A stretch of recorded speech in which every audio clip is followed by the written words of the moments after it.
একটা সময় ছিল যখন আমরা ডাটা রাখতাম ডিভিডিতে, পেন ড্রাইভে, মেমোরি কার্ডে, এবং সেইগুলোর গতি খুবই স্লো হতো। কিন্তু আমার হাতে আপনারা যেটা দেখতে পাচ্ছেন সেটা হচ্ছে একটা এনভিএমই এনক্লোজার। এবং এনভিএমই এনক্লোজারের কাজ হচ্ছে আপনি এটার ভিতরে একটা এনভিএমই এসএসডি ইনস্টল করবেন এবং এই ডিভাইসটা একটা পোর্টেবল ডিভাইস হিসেবে কাজ করবে এবং এটার ক্যাপাসিটি অনেক বেশি, অনেক বলতে অনেক। আমার হাতে যে এনক্লোজারটা দেখতে পাচ্ছেন এটা হচ্ছে ওরিকো ব্র্যান্ডের এবং এটার মডেল হচ্ছে M2R2G2। তো এটাকে আনবক্স করার জন্য তেমন কিছু নেই, এটার উপরে একটা পলি থাকবে, এটা খুলতে হবে। তো এটা আমি আগে আনবক্স করে রাখছি, আপনাদের দেখানোর জন্য আবার বক্সে রাখলাম। তো এটা খোলা শেষ।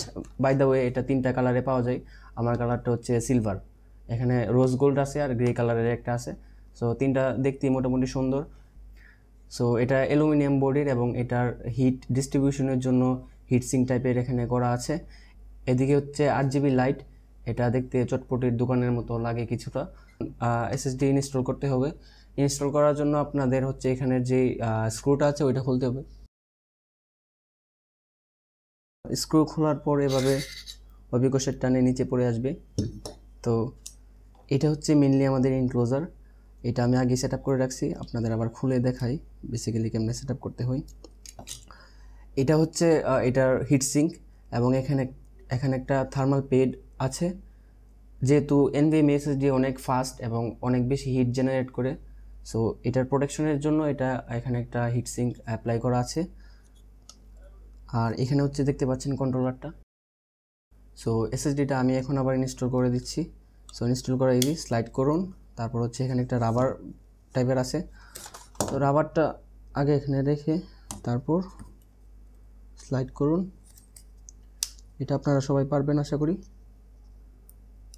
না সবাই নাও পারতে পারেন।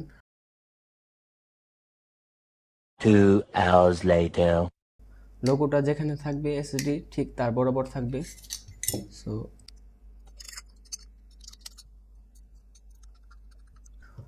আমাদের এসএসডি ইনস্টল করা শেষ এবং আমার হাতে এখন আছে 512GB একটা পোর্টেবল স্টোরেজ।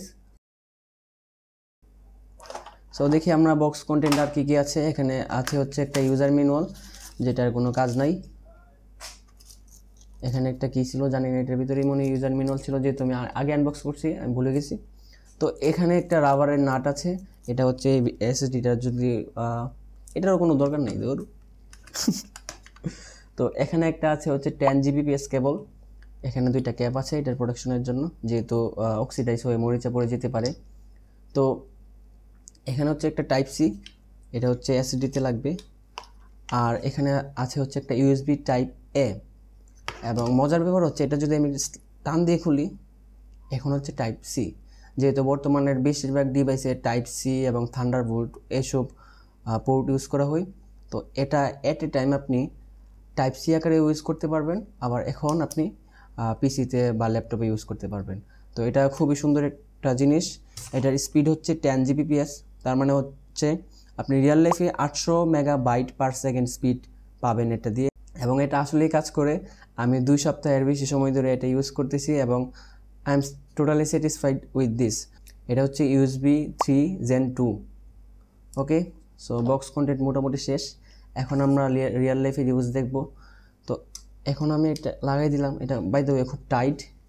তো এটা হচ্ছে বেসিক্যালি কেসিংয়ের, সো এখন আর কি মেইন স্পিডটা পাবো না, সো এই কাজটা করা যাবে না, এটা লাগাতে হবে পিছনে। সো এটা যেহেতু USB 3.0, আমি USB মাদারবোর্ডের সাথে একসাথে কানেক্ট করে দিলাম।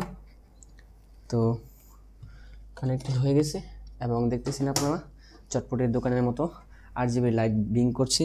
এটা অনেকের ভালো লাগতে পারে, যারা গেমার আছেন তাদের ভালো লাগতে পারে, আবার যারা একটু প্রফেশনাল খুঁজছেন তাদের একটু খারাপও লাগতে পারে। সো এটা একই সাথে +1 এবং -1। সো দেখতে পাচ্ছেন এটা লাগানোর পর এখানে ব্যাকআপ একটা ড্রাইভ চলে আসছে। আমি এটাকে আগে ফরম্যাট করে নিয়েছিলাম এবং এখানে আমার কিছু ডাটা আছে, আমার যে ইম্পর্টেন্ট যত ডাটা এখানে আমি রাখি ব্যাকআপ হিসেবে। যদি কোনো কারণে সিস্টেম ড্রাইভ নষ্ট হয়ে যায় তখন এটা ব্যাকআপ হিসেবে কাজ করবে। এই যে ক্রিস্টাল ডিস্ক ইনফোতে দেখতে পাচ্ছেন স্যামসাংয়ের যে এসএসডিটা 512GB এটা দেখাচ্ছে, তার মানে আর এটার হচ্ছে টেম্পারেচার 32°C, মানে একটা আইডিয়াল টেম্পারেচারে আছে। তো আমরা ভিডিও লাস্টে চলে আসছি এবং এটা 2500 টাকার একটা প্রোডাক্ট হিসেবে কেমন আমি বলি। 2500 টাকার একটা প্রোডাক্ট হিসেবে এটাকে 10-এর রেটিং দেওয়া যায় 8। এটার যে জিনিসটা আমার কাছে ভালো লাগে নাই সেটা হচ্ছে এটার 8 GB, চটপটির দোকানের মতো লাগে দেখতে, কন্ট্রোল করার কোনো সিস্টেম নাই বা সফটওয়্যারও নাই যে সফটওয়্যার দিয়ে কন্ট্রোল করতে পারবো, অন অফ করার সুবিধা নাই। তো এটার কারণে হচ্ছে এটার এক মাইনাস। আর বাকি এক মাইনাস হচ্ছে এটার দামটা আরেকটু কম হলে পারতো, 1800 কিংবা 2000 হলে এটার কোয়ালিটি হিসেবে এটাকে আমি 10-এ 10 দিতে পারতাম। তো যাই হোক, এটা ব্যবহার করে আমি সন্তুষ্ট। এটার 1 ইয়ারের ওয়ারেন্টি আছে, আশা করি 1 ইয়ারের ভিতরে নষ্ট হবে না। আর যদি নষ্ট হয় এটা আমি ওয়ারেন্টি ক্লেম করতে পারবো। আমি পারচেস করেছিলাম হচ্ছে টেকলেন থেকে, নিচে এটার অনলাইন বাইং লিঙ্ক দেওয়া থাকবে, আপনারা দাম দেখে পারচেস করে নিতে পারবেন। তো দেখা হচ্ছে নতুন কোনো রিভিউতে, ততক্ষণ পর্যন্ত স্টে হ্যাপি, স্টে সেফ, আল্লাহ হাফিজ।